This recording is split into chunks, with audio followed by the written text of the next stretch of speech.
Hello बच्चों, welcome to cherry aspirant. आज की वीडियो में हम लोग एक्सरसाइज 7.2 की क्वेश्चन नंबर 6 से आगे बढ़ने वाले हैं। क्वेश्चन नंबर 5 तक हमने करा था, आज क्वेश्चन नंबर 6 से आगे बढ़ेंगे। क्वेश्चन नंबर 6 जो है वो काफ़ी अच्छा क्वेश्चन में से एक है। उसमें क्वाड्रिलेटरल दे दिया गया है और आपको क्या निकालना है, एक्स और वाई का वैल्यू निकालना है।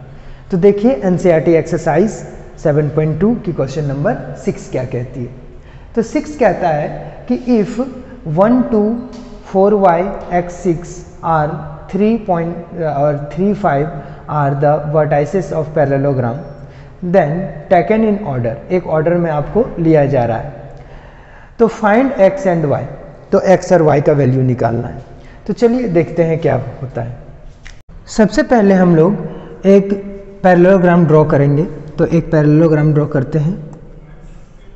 ये एक पैरेललोग्राम ड्रॉ किया हमने और इस पैरेललोग्राम में फिर ए बी सी डी एक ऑर्डर में रख देते हैं जो आपका पॉइंट दिया गया है। तो यहाँ रख देते हैं ए, ये बी, ये सी और ये डी। अब ए का पॉइंट कितना है बच्चों, तो 1, 2। बी का पॉइंट कितना है, तो 4,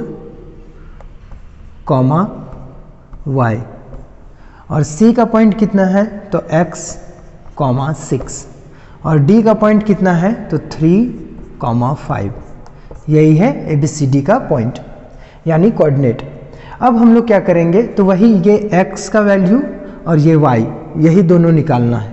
ठीक है, तो x और y का वैल्यू निकालने के लिए हम क्या करेंगे, सबसे पहले इसको डायगोनली मतलब B से D तक मिलाएंगे और फिर A से C तक भी मिलाएंगे।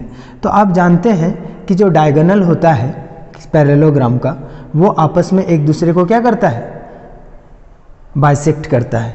2 इक्वल पार्ट्स में क्या कर सकता है, बाइसेक्ट करता है, यानी 2 इक्वल भागों में विभाजित करता है, बांटता है।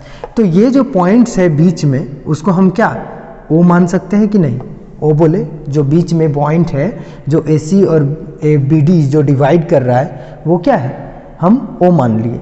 और इस ओ का भी कुछ ना कुछ क्या होगा, कोऑर्डिनेट होगा। तो अभी हम यहाँ पर नहीं लिखते हैं। तो जो इसका कोऑर्डिनेट होगा वो AC का भी वही कोऑर्डिनेट होगा जो BD का कोऑर्डिनेट होगा।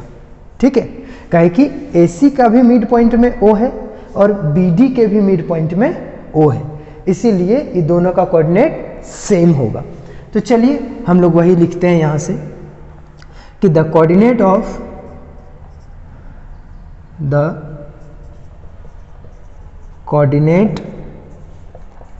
of AC, the coordinate of midpoint of AC, midpoint of AC is, तो क्या होगा मिड पॉइंट ऑफ AC यानी O का कोऑर्डिनेट। तो O का कोऑर्डिनेट होगा, क्या होता है, जो सेक्शन फार्मूला में हम लोग पढ़े थे कि अगर एक लाइन है और वो मिड पॉइंट में आपको कोऑर्डिनेट निकालना है तो क्या लिखते थे, x1 plus x2 divided by 2, y1 plus y2 divided by 2। तो वही करेंगे हम लोग, 1 plus x divided by 2, comma, ये x का कोऑर्डिनेट हो गया और y का क्या होगा, 2 प्लस 6 डिवाइडेड बाई 2, ये हो गया। ठीक है, तो ये हो गया सिर्फ और सिर्फ AC कोऑर्डिनेट के लिए, यानी AC डायगोनल के लिए O का कोऑर्डिनेट। तो हम इसे इक्वेशन 1 मान लेते हैं। एंड अब दूसरा नंबर में फिर वही चीज लिखेंगे, the coordinate of mid point, the coordinate of, तो यहाँ एंड करके नहीं, सिमिलरली लिख दो, ज़्यादा अच्छा लगेगा, सिमिलरली। इसी प्रकार जो है the coordinate of mid point of BD is, यहाँ पर भी O ही होगा, ये कहे कि BD का भी मिड पॉइंट क्या है, O ही है। तो इसका कोऑर्डिनेट फिर क्या होना चाहिए, देखो तो आप बताओ, आप खुद बता सकते हो। ये BD है तो इसका x कितना हो गया, 3 + 4, 3 + 4 अपॉन 2, 5 + y अपॉन 2, ये हो गया BD का कोऑर्डिनेट।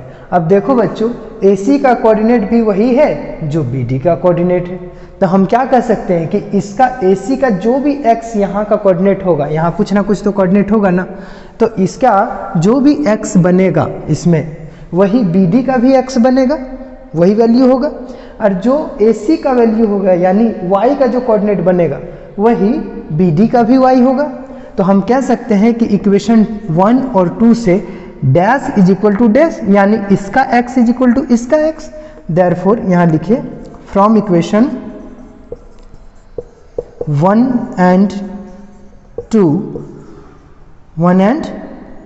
2 वी गेट, हम पाते हैं, क्या पाते हैं? तो देखिए हम कह सकते हैं कि 1 plus x divided by 2 is equals to 3 plus 4 divided by 2। तो 1 प्लस एक्स डिवाइडेड बाई 2, अब आप जानते हैं कि नीचे नीचे आराम से कटता है, तो आप इसको कट कर दो, ठीक है, कैंसिल कर दो, 2 cancel out. 1 plus x is equals to 3 plus 4 यानी 7, 1 plus x is equals to 7 यानी x is equals to 7 minus 1, यानी फिर हम यहाँ लिखेंगे x इज इक्वल्स टू 6। तो ये आ गया आपका x। इसी तरह y निकालो, आप खुद y निकाल सकते हैं। 2 plus 6 by 2 is equals to 5 plus y by 2।